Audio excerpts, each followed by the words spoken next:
History time is fun time. History time is video time. It's Miss Morgan bringing you Chapter 8, Section 1, going over the notes for this section. I'm going to attempt to do it in 15 minutes, which means you may have to definitely pause the video to write down what you need to write down. This is 5 pages long. First up, notice I have to the side the definition for nation states. You want to write that in once I move the green box. Nation states, write that in to the side, because at this point England and France are nation states. They are not the England and France that we know today in 2014. I would also like you to circle royal in the heading of the packet. You also should write refers to a king/queen off of royal, because that word will be used more than once and I want you to know what it is referring to. Number 1 is a very important question, so be sure your information is correct. You are writing in why the power of feudal monarchs was limited.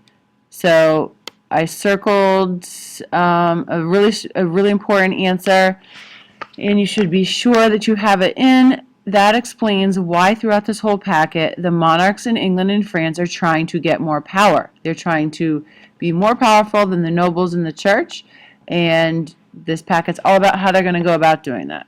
So I included this next section for you, so we can that just kind of summarizes what happens throughout the packet. The first monarch is William the Conqueror from England.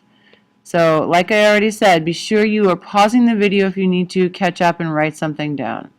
Alright, with William the Conqueror, a lot of people have the incorrect answer for number 3. This happens every year.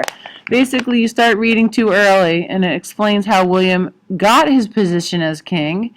And number 3 is saying, what did he do once he was king to have control over his new land? So you should definitely pause the video and be sure you have the correct answer. There's a couple of correct answers. The first one talks about giving fiefs to the church and lords, but also keeping land for himself to be in charge of, and that vassals swore allegiance to him first and not somebody else. So that is what you should have for number 3. Alright, next up, the Doomsday Book. This was a census, so you should write that word down on your paper if it's not there already. Census. Basically, a country takes a census to see who lives in the country and where, and to basically take a head count of everything that's in the country. We have them in the U.S. every 10 years, and they're actually kind of important. Sometimes a state's number of representatives in the House of Representatives gets reshuffled because their population went down or up.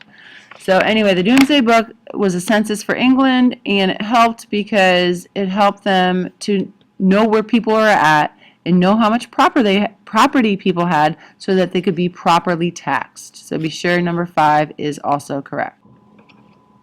Alright, next up we have another English king, Henry II. So what you should do with these 3 bullets under Henry are circle what I did with royal justice, and also you can circle the second and third bullets, because those are some actions that happened while he was king that are pretty important. So like the top says, royal means referring to a king or a queen, and I gave you some other information about what royal justice refers to. The other thing is the third bullet, traveling justices enforcing royal laws. That's obviously important, because if a law is not enforced, people know they don't have to follow it. And if you think of back in the 1100s, how far apart things were, how hard it might be to tell that if people are following the laws or not. So the traveling justices help with that. When you're all set with this page, you move on to page 2. So these are some more facts about Henry II. So if you wrote royal courts for the fill-in for number 8, you should write England's above it, just to make sure you realize that they were England's courts, that it's referring to England's courts.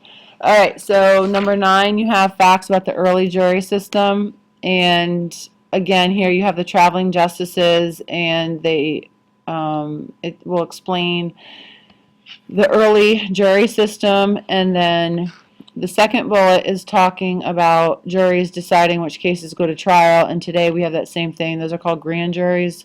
Those are not the juries that decide if someone's guilty or not. A grand jury is the one that decides, is there enough evidence to bring this to court? So, moving on to number 10. Henry gets in trouble with the church. He's trying to get more power for himself. This leads to trouble for him. So, the reason why he got into trouble is because he wanted to try religious figures in England's courts. So back then, the church had its own set of courts, and now Henry wants the clergy to be able to be brought to trial in England's courts. So when it says he wants to try clergy, that means he wants to bring religious figures to trial in England's courts. You can imagine the church didn't like this, and so this caused a problem, and I filled in the information for you, and so basically this led to Thomas Becket being killed. There was just back and forth about the issue, and a little drama into world history class, and unfortunately someone died. If you look at fact C under 11, Henry eventually lessened his attempts to control the clergy. So next we have John, King John, and I don't totally remember off the top of my head. I think he's Henry's son. It's right there for you. I don't need to remember off the top of my head. All right, John. He's the only one in the packet who loses power, so write that in.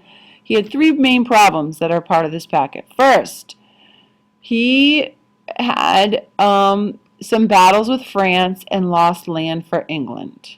That's problem number one. Problem number two comes up with the church and Pope Innocent III.